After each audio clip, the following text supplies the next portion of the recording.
I don't even really know if this video is going to be public or not. I may just share it with people who, I don't know, want to know things about the homeless industrial system and my experiences. So probably just have it unlisted and maybe share it with people in support groups or something. But I just feel like I should mention things that have happened between me and case managers. So, as you may know, this channel was originally made back when I was slowly piecing together things in my abuse situation that I was in, and I was slowly piecing together the Cash for Kids system. And the videos about that would specifically be put on this channel. And so, before I stopped doing the evidence thing, because due to me escaping my abuse situation and all that, there wasn't a point in me having the evidence channels anymore, since the evidence channels were specifically for if I ever, I don't even know why I kept doing it. I guess, honestly, it was it actually eventually became a coping mechanism, just making the videos, because I realized really early and young, luckily, that there is no system put in place to help, and there is no help. But still, the reason I was making the evidence channel videos was for just in case I ever found somebody who was willing to help me. And so that's a whole other story. But anyway, on the evidence channels, I had videos about different little things that were happening with resource centers that I was going to. Of course, due to the whole not having rights under 18 and all that, they couldn't do anything. And I actually really didn't want to go to any resource centers, but I am glad that I found something that would let me shower and stuff there and cook there, regardless of my age.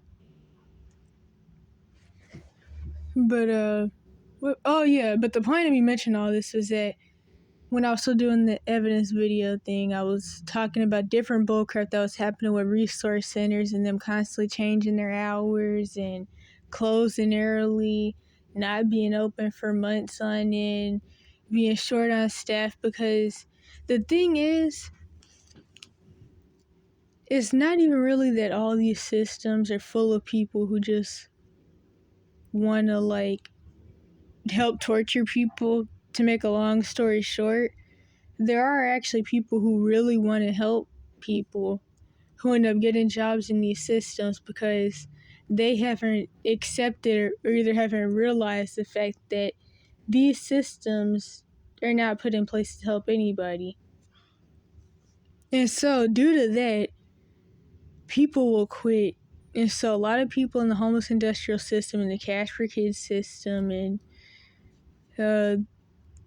the resource centers I was going to, that's basically homeless industrial system. So yeah, people in these systems will quit. And so I was making videos about how people at this one resource center were quitting a lot. And at this point, there's all new staff. Well, mostly. Because most of the people would quit. They wouldn't really say why. I can only imagine why. I do know that, it's because the management, just like someone was talking to me about earlier, because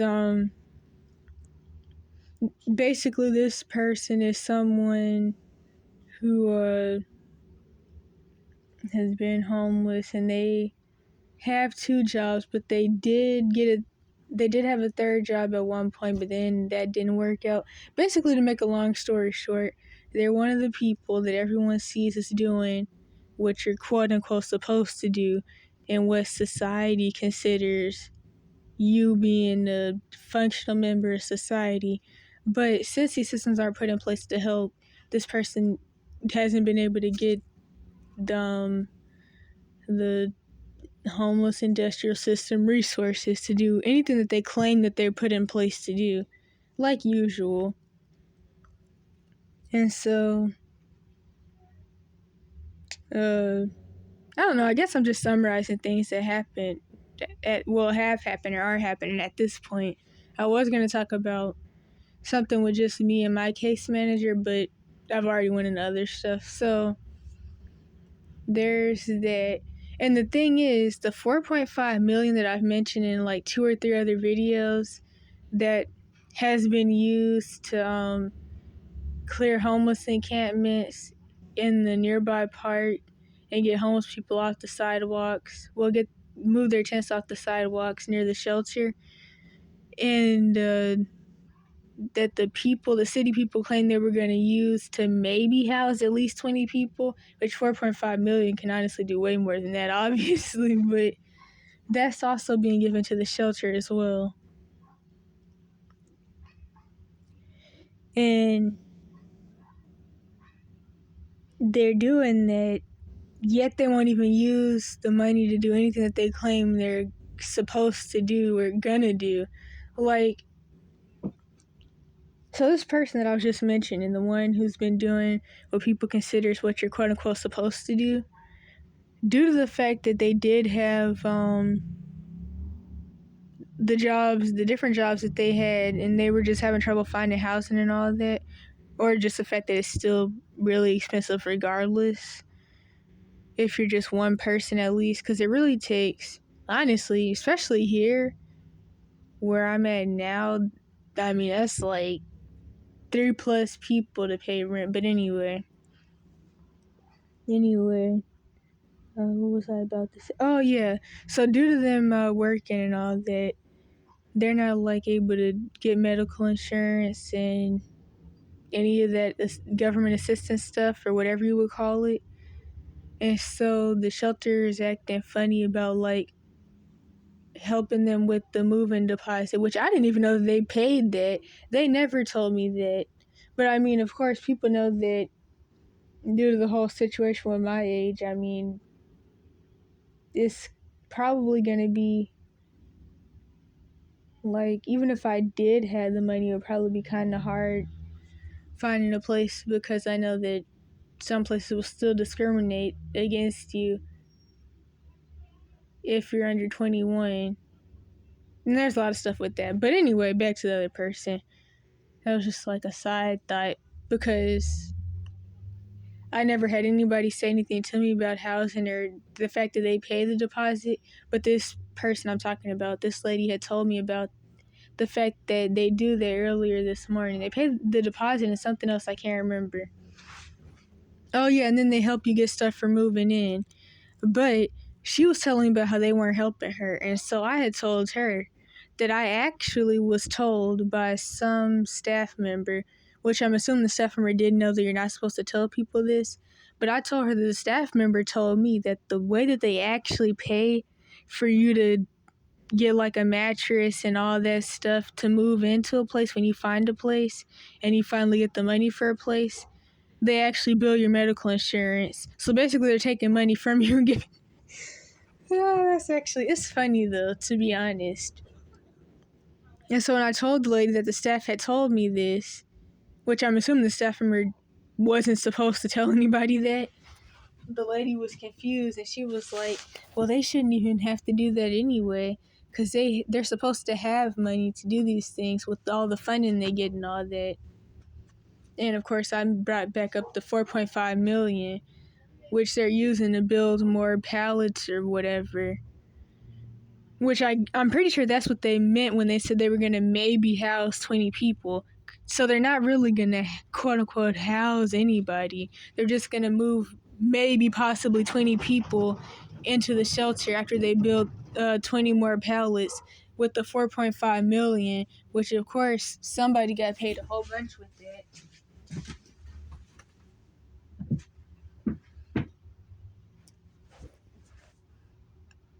And I'm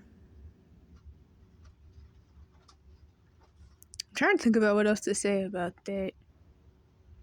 I don't know. It's just really a sad situation for the other people. Me personally, I didn't even really feel like I was in the quote unquote homeless community until some people talked the shelter into letting me move in back when my tenant stuff flooded in January, which I was pretty hesitant, but I moved in because my tent was flooded and I had pulled a ligament in my ankle trying to go to sleep, because basically I was on a hill And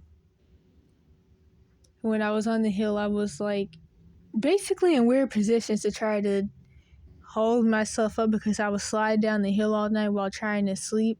And so the weird positions that I had to get in to not slide down the hill, or at least try not to, and stay out of the water because my tent was kind of already filled with water before the tropical storm came and my tent flooded and collapsed and all that. I don't even know what I was about to say. So yeah, there was it. I was talking to come into the shelter, and then that's when I guess that's when I became really a part of the homeless community. I don't know. I wasn't really considering it that. I felt more like I was trying to do the vagabond thing, but of course, due to the fact that I've been chronically ill for not a little while, for a while now, specifically since like 14, kind of before then, but things really started getting bad at 14, and then all the pain really kicked in at 15.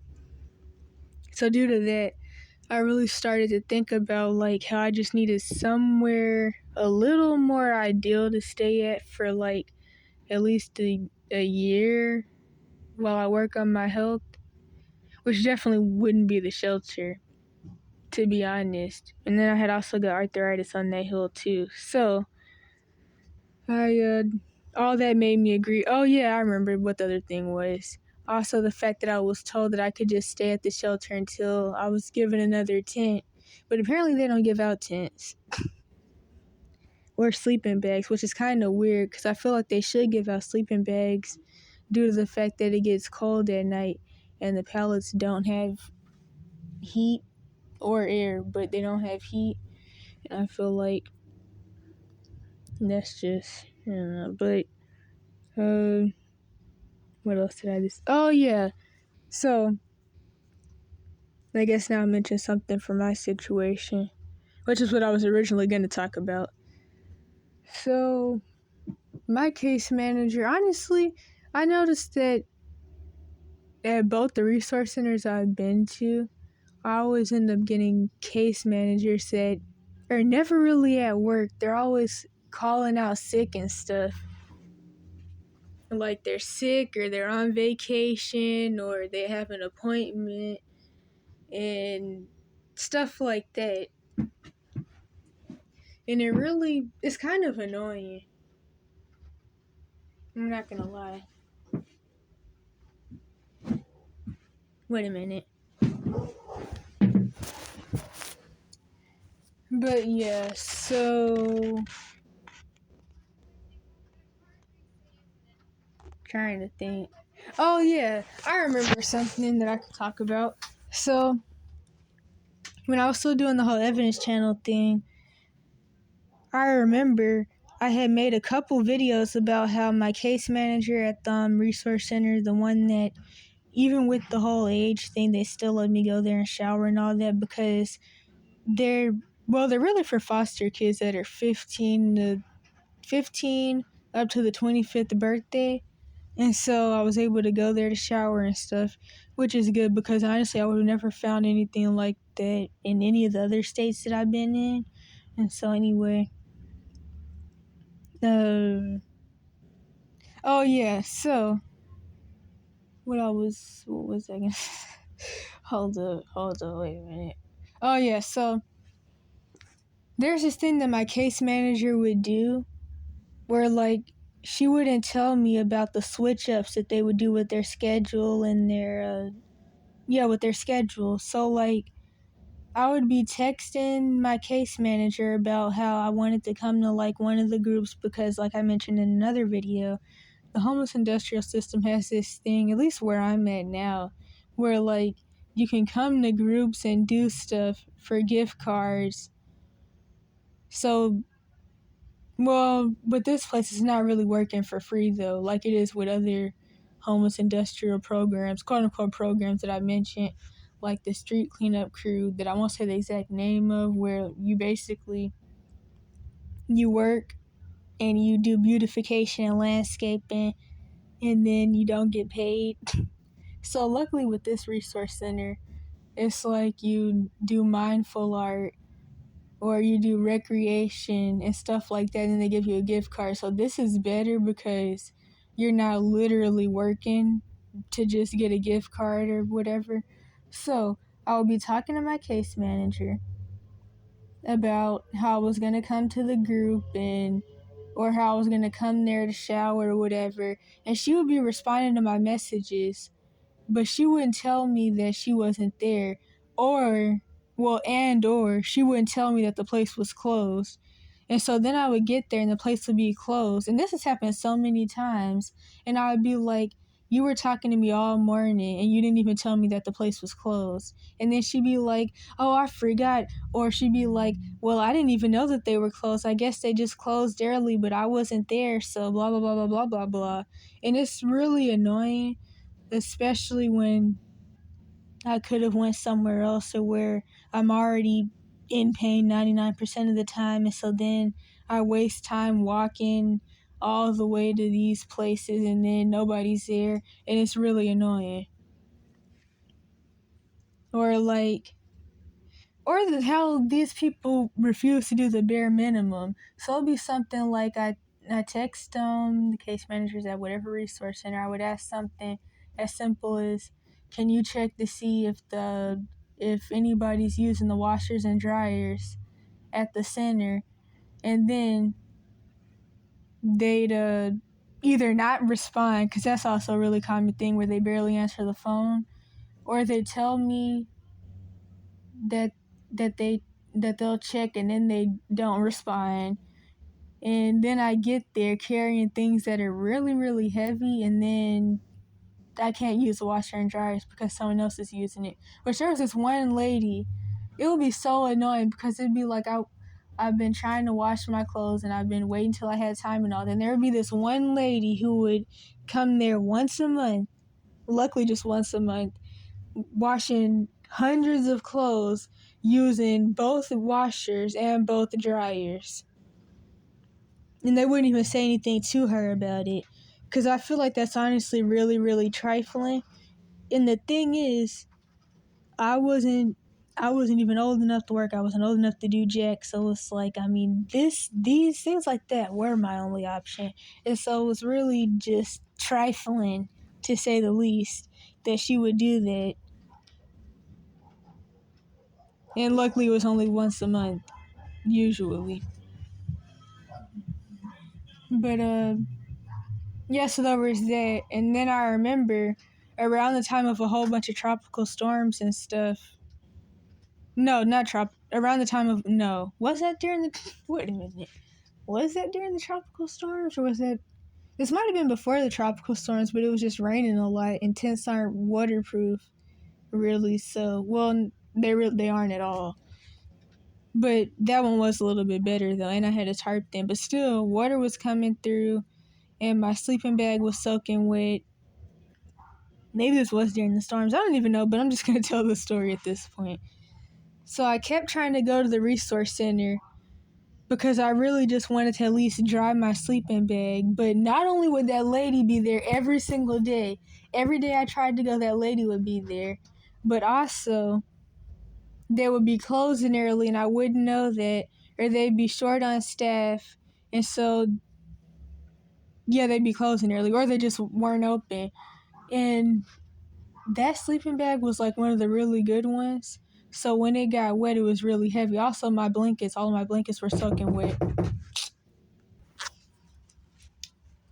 And I got thrown off because, like what commonly happens, someone knocked on my door just to walk away, which is all more the reason why I really don't talk to people and try to avoid people, and didn't want to really let myself be talked into staying at the shelter. I don't know, it's just annoying to me. But pretty sure I was still talking about my stuff being soaking wet. So my covers were soaking wet, and oh yeah, and it was all really heavy. I'm remembering what I was talking about now. It was all super heavy, and like I said, I've been chronically ill since like 14. So then, because of honestly, all of it's because of stuff that revolved around my abuse situation. Because like I said, there was so much stuff going on in my abuse situation, I don't even really know exactly what made me sick, so I think it was a lot of different things. Along with the brain damage from the psychotropics when I was going through all the Cash for Kids system, Munchausen abuse, and I got the metabolic syndrome weight, let off the drugs, lost the weight. While I was developing the metabolic syndrome, I lost all the muscle weight I had before then. Then I just straight up got sick and lost a lot of, I had already lost my muscle mass, but I lost even more of my muscle mass while getting sick. And I can't really absorb stuff from food. So not only was that stuff really heavy, but like because of my health and also the fact that I apparently developed arthritis on the hill, carrying that stuff was even harder. And so I was going to that resource center trying to wash my clothes days in a row for nothing. And it's like, due to them closing early and the stuff with that lady, I was like, I don't even want to wash it then, but I just at least want to dry it. At least dry it. And I don't really know what to say about that. So the last two things I wanted to mention, something that happened yesterday. So my case manager from the shelter, who honestly I feel like there's a lot of animosity, silent animosity, but I'm not even going to go into that. My case manager from the shelter yesterday, she, thinking about it's kind of funny, but it's also kind of annoying. Also kind of dissociated and tired and in pain. But, what was I going to say? What was the situation? I remember some parts, but it's like, I don't know if it's repressed memory now mostly. Hopefully it wasn't that traumatizing. Trying to think of exactly how things went down. Okay, I remember. So, there's this other program that I go to in this other city, and the bus ride takes anywhere from like 1 to 3 hours. And that's due to a couple different things, but I think sometimes I get on different buses and just don't notice because like 3 buses go to that specific city. But yeah, so there's this other program that I've wanted to go to in this other city, and it was having a group where you get an incentive. Oh yeah, because I forgot to mention, when these programs give out gift cards and stuff, they call it an incentive. Although this program, because it's not for homeless people, it's technically for youth who were 16 or I think 16 to 24 or 6. No, I don't even think it's that old. I think it's 16 to 18. I don't even know. I don't even really remember. But it's not for homeless people. It's for kids. And so that's why they actually pay us money, because you're not expected to be a homeless person who quote unquote is crazy and on drugs. So anyway, they were having a financial literacy group and I wanted to go to it. And also I started community college finally, because I think I may have mentioned how I was fighting for residency.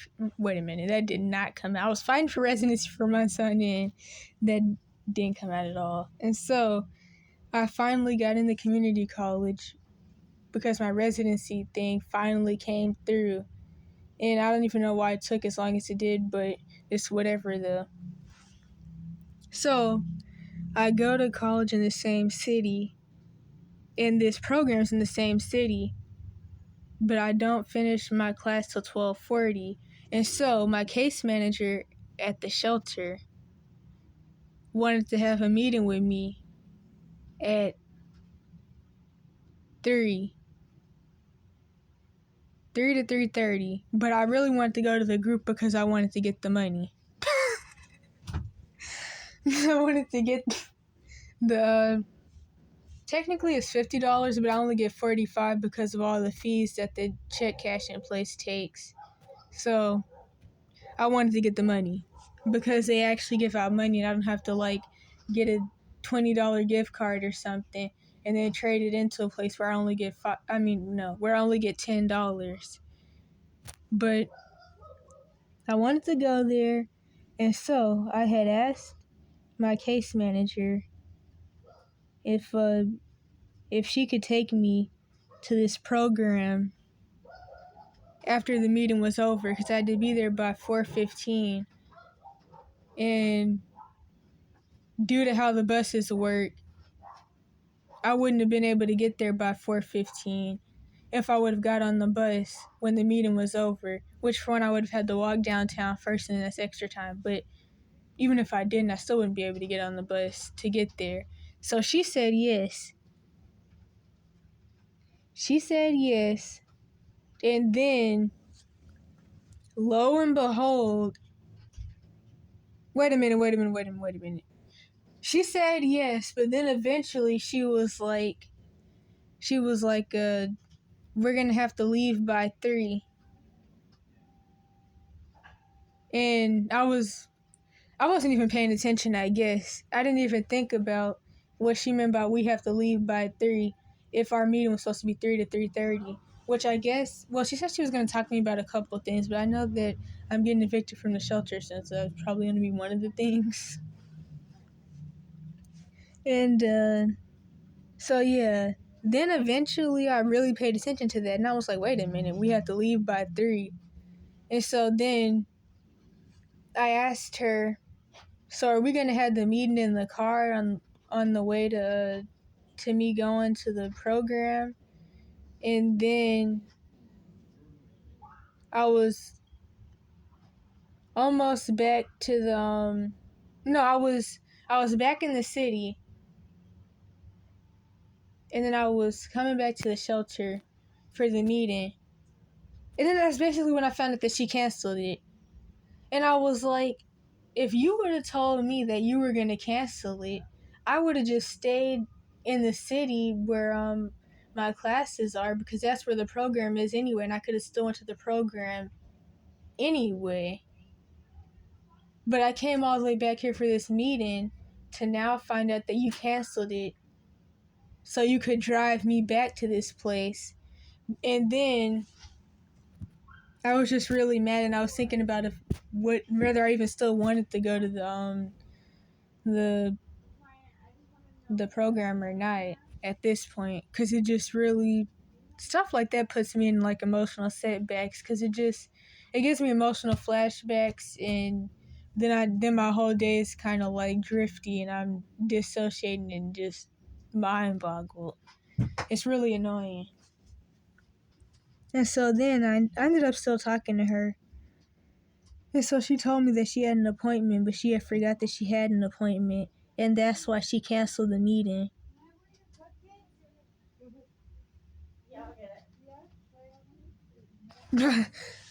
I just had to think about the whole situation again for like a couple seconds. It was just really annoying to me.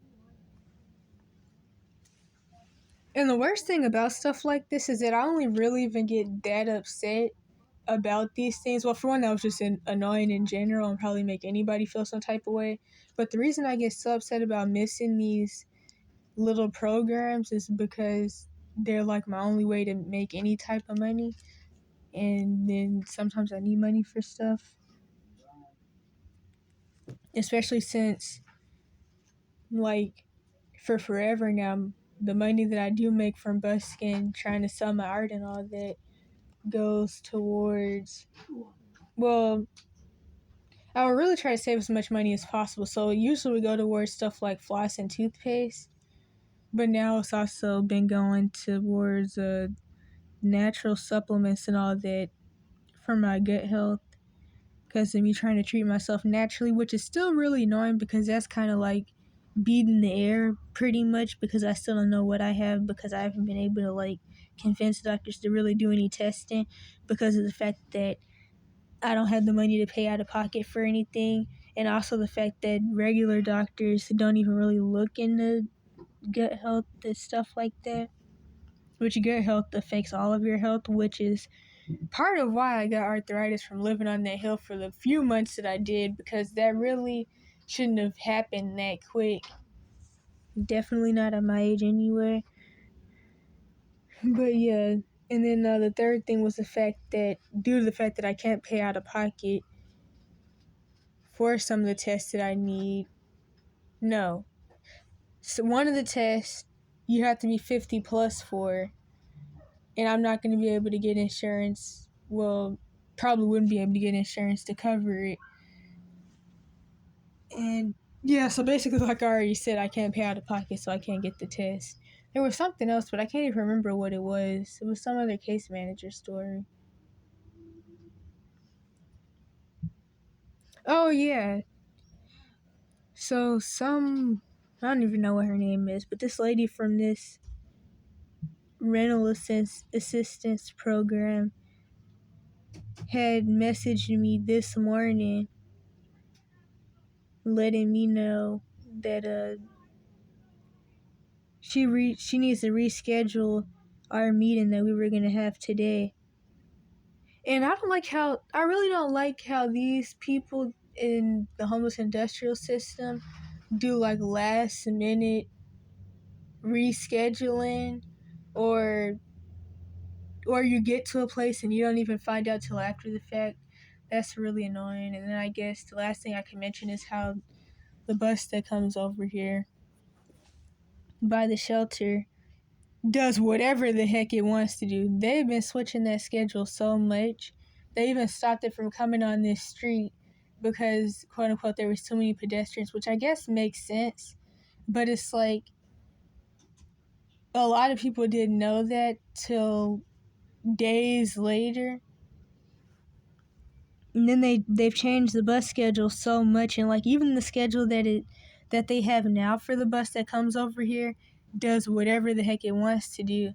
And I really feel like it's because they feel like, since this is the area where the homeless people live, because this is where one of the entrances to these mountains or whatever, forest or something, where a lot of homeless people live, and also the fact that the shelter's over here. This is known as the area where the homeless people live at. So I feel like they do whatever with the bus because they feel like we don't really have anywhere to be at a certain time. So like the bus says that it comes at 3:20 and then it'll never show up, or it says that it'll be there at like 3:30 and it doesn't come till 4 and stuff like that. And I also feel like it has something to do with the fact that they probably are really short on bus drivers. But since they're short on bus drivers, to make up for that, they just screw with the routes that they feel are less important or less important people get on. And so that's why the bullcrap happens with the bus that comes over here in the quote-unquote homeless area. And it's really annoying. And that's exactly why before I had started my classes, I already knew that I was going to have to, well, I don't even know. I don't think what I was about to say was going to make sense.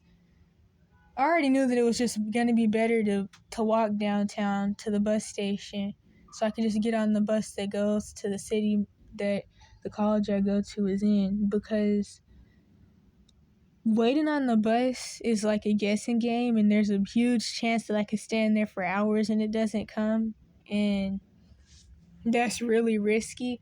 And then it's like, even if I do get on the bus, due to like how much they've changed the route up and how now it goes to this doctor's office, so like it comes over here and then it goes to this doctor's office type place, and then it comes back over here, which doesn't really make a lot of sense, especially at certain times after that the doctor's office is closed. It doesn't really make any sense because everything around here like opens at 12 p.m. and closes by 5 pretty much. But yeah, so I guess that's all I have to really say about all that. I guess I'll title this Homeless Industrial System Part. Actually, no. Last thing I can say, I was actually going to make a video about this, but I have to edit the recording I made. So, due to a lot of people quitting at the shelter and at this other resource center I go to, because, like I mentioned, people really don't like how the management is and what they're doing and all the money mess and people pocketing money, which is what has to be going on. But yeah, due to that and a lot of people quitting at the shelter, there was this one morning where the lady I mentioned earlier was going to look for housing, but she really wanted to take a shower before then.